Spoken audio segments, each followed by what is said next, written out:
नमस्कार, सुप्रभात. एनडीटीव्ही मराठीमध्ये आपल्या सगळ्यांचं स्वागत. मी प्रज्ञा. मॉर्निंग प्राईम टाइम मध्ये सुरुवातीला एक नजर टाकूयात हेडलाईन्सवर. पावसाळी अधिवेशनामध्ये आज पुरवण्या मागण्यांसह विशेष सुरक्षा विधेयकावर चर्चा, तर कृषी विमा कंपन्यांकडून शेतकऱ्यांची होत असलेल्या फसवणुकीवर विरोधक आक्रमक होण्याची शक्यता.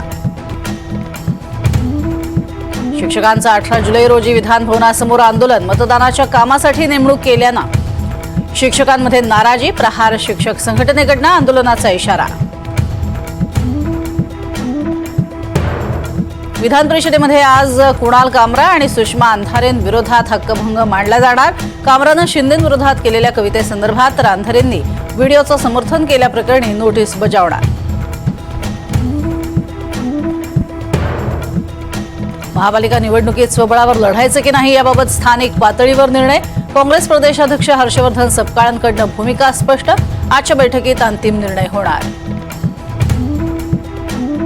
सोशल मीडियासह माध्यमांवर बोलण्यापूर्वी परवानगी घ्या. मनसे अध्यक्ष राज ठाकरेंच्या प्रवक्ते आणि पक्ष पदाधिकाऱ्यांना सूचना. मी मराठी बोलणार नाही, हल्ला करून दाखवा. भोजपुरी अभिनेता निरहुआंचं राज ठाकरेंना खुलं आव्हान. तर आव्हानाची भाषा करणार तर रिॲक्शन दिसेल, मनसेचा इशारा.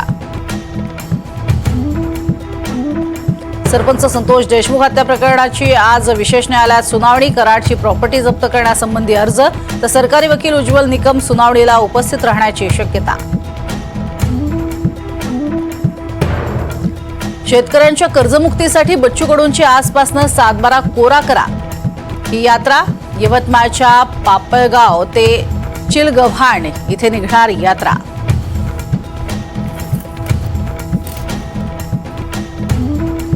राज्यात पुढील 2 दिवस मुसळधार पावसाचा अंदाज. ठाणे, रायगडसह सिंधुदुर्गला ऑरेंज अलर्ट, तर पुणे घाट परिसरात पावसाचा रेड अलर्ट. हवामान विभागाकडून सतर्कतेचा इशारा.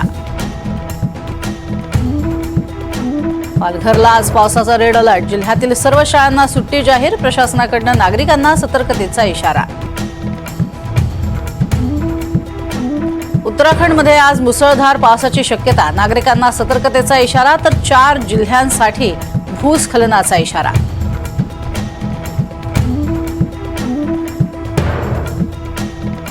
हिमाचलच्या मंडीमध्ये ढगफुटी सदृश पाऊस. जनजीवन विस्कळीत.